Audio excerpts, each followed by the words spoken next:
2008 August 11 India முழுக்க ஆரவாரமும் கொண்டாட்டமாகவும் இருந்துச்சு. அடுத்த நாள் செய்தித்தாள்கள் அனைத்திலும் தலைப்புச் செய்தியாக அவர்தான் இருந்தார்.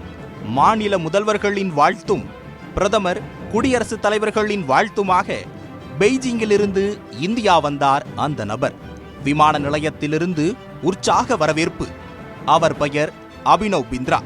2008 பெய்ஜிங்கில் நடந்த ஒலிம்பிக் போட்டியில் துப்பாக்கிச் சுடுதல் பிரிவில் தங்கம் வென்றவர்.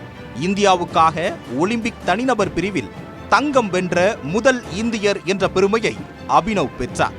100 ஆண்டுகளுக்கு மேலாக இந்தியா ஒலிம்பிக்கில் விளையாடி வந்தாலும் பெரிய அளவிலான பதக்கங்கள் இதுவரை வாங்கியதே இல்லை.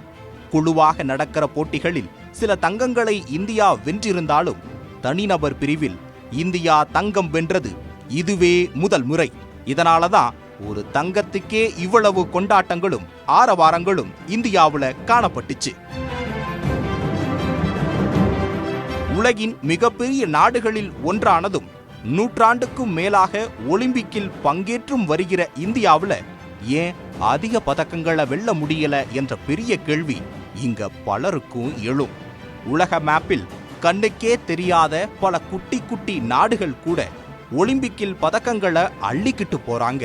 ஆனா இந்தியா இன்னும் பெரிய அளவில் எதையும் சாதிக்கல, ரொம்பவும் பின்தங்கி இருக்குன்னு தான் சொல்லணும். 1900 ஆண்டிலேயே இந்தியா ஒலிம்பிக்கில் தன்னுடைய கால் தடத்தை பதிய வச்சிருச்சு. ஆனா 1932 தான் சீனா முதல் முறையா ஒலிம்பிக்ல பங்கேற்குது. 52 ஆண்டுகள் கழிச்சு சீனா கலந்து கொண்ட 19 போட்டிகளில் 15 தங்கத்தை பெற்று யாரும் எதிர்பார்க்காத என்ட்ரிய கொடுத்துச்சு சீனா. அன்றிலிருந்து இன்று வரை டாப் 10 இடங்களில் சீனா இருந்துகிட்டே இருக்கு.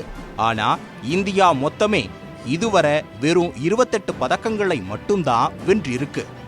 ஏன் சீனாவால முடியுது, இந்தியாவால முடியல? சீனாவும் சரி பிற நாடுகளும் சரி விளையாட்டை தொடக்கப்பள்ளியில் இருந்தே குழந்தைகளுக்கு ஒரு பாடமாகவும் அவங்க கிட்ட இருக்கிற திறமையை கண்டுபிடிக்கவும் செய்யறாங்க. விளையாட்டா பார்க்காம அதை தங்களோட வாழ்க்கையினுடைய ஒரு அங்கமாகவும் ரொம்ப ஊக்குவிக்கவும் செய்யறாங்க. இந்தியாவிலையும் இது நடைமுறையில இருந்தாலும் அது முறையாக செயல்பாட்டில் இல்லை என்பதுதான் வருத்தமளிக்கிற உண்மை. இந்தியாவுக்கு அதிக தங்க பதக்கங்களை வாங்கி கொடுத்தது ஹாக்கி ஆண்கள் பிரிவுதான். 1928 ஆம்ஸ்டர்டாம் ஒலிம்பிக் முதல் 1980 மாஸ்கோ ஒலிம்பிக் வரை 8 தங்க பதக்கங்களை இந்தியா வென்றது.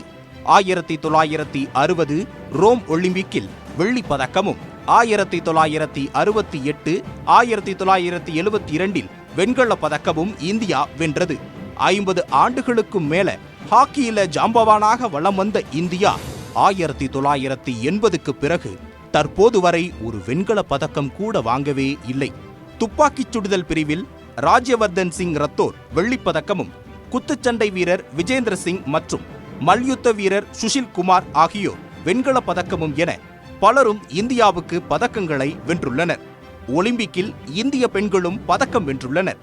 எடை தூக்கும் பிரிவில் கர்ணம் மல்லேஸ்வரி வெண்கல பதக்கமும், ஒற்றையர் பேட்மிண்டனில் PV சிந்து வெள்ளி பதக்கமும், சாய்னா நேவால் வெண்கல பதக்கமும், குத்துச்சண்டை பிரிவில் மேரிஹோம் வெண்கல பதக்கமும், 58 கிலோ மல்யுத்த பிரிவில் சாக்சி மாலிக் வெண்கல பதக்கமும் என இதுவரை 5 பதக்கங்களை பெண்கள் பெற்றுள்ளனர். ஒருவர் கூட தங்கம் வென்றதில்லை. கடந்த ஆண்டு 2016 பிரேசில் நாட்டில் நடைபெற்ற ஒலிம்பிக்கில் இந்தியாவுக்கு 2 பதக்கங்கள் மட்டுமே கிடைத்தன. அவை இரண்டுமே பெண்களால் கிடைத்தது. ஒலிம்பிக்கில் மாற்றுத்திறனாளிகளுக்காக நடத்தப்படுகிற பாரா ஒலிம்பிக்கும் நடக்குது. அதுல இந்தியா 4 தங்கம், 4 வெள்ளி, 4 வெண்கலம் இதுவரை பெற்றிருக்கு. குறிப்பா சொல்லணும்னா 2016 ரியோவில் நடந்த பாரா ஒலிம்பிக்கில் தமிழ்நாட்டைச் சேர்ந்த மாரியப்பன் தங்கவேல் உயரம் தாண்டுதலில் பங்கேற்று தங்கப்பதக்கம் பெற்று இந்தியாவையே திரும்பி பார்க்க வைத்தார். அவருக்கு இந்தியா சார்பில் பத்மஸ்ரீ விருதும் 75 லட்சம் பரிசு தொகையும் தமிழ்நாடு அரசு 2 கோடியும் வழங்கியது. தற்போது நடக்கப் போகிற பாரா ஒலிம்பிக்கில் இந்திய அணியை வழிநடத்தும் நபராக தேர்வாகி இருக்காரு மாரியப்பன். இப்போ ஜப்பான் தலைநகர் டோக்கியோவில் ஒலிம்பிக் போட்டி நடக்க போகுது. ஜூலை 23 தொடங்கி ஆகஸ்ட் 8 வரை நடைபெற இருக்கிற போட்டியில இந்தியாவும் கலந்துக்க ரெடியா இருக்கு. 100க்கும் மேற்பட்ட இந்திய வீரர்கள் தேர்வாகி இருக்காங்க. அதுல நம்ம தமிழ்நாட்டு வீரர்களும் இடம் பிடிச்சிருக்காங்க.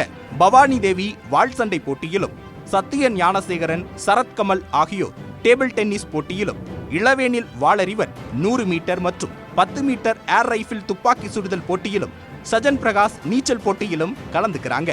விஷ்ணு சரவணன், நேத்ரா குமணன், வருண் தக்கர், கேசி கணபதி ஆகியோர் பாய்மர படகோட்டுதல் போட்டியில கலந்துக்க இருக்காங்க. சமீபத்தில் தேர்வான ரேவதி, சுபா, தனலட்சுமி, ஆரோக்கிய ராஜு, நாகநாத பாண்டியன் ஆகியோரும் தொடர் ஓட்டத்தில் கலந்துக்க இருக்காங்க. தமிழ்நாட்டு வீரர்களுக்கு ஊக்கம் கொடுக்கும் விதமா தங்கம் வெல்லும் வீரர்களுக்கு 3 கோடியும், வெள்ளி வெல்லும் வீரர்களுக்கு 2 கோடியும், வெண்கலம் வெல்லும் வீரர்களுக்கு 1 கோடியும் தரப்போவதாக தமிழ்நாடு முதலமைச்சர் மு.க. ஸ்டாலின் அறிவிப்பு வெளியிட்டிருக்காரு.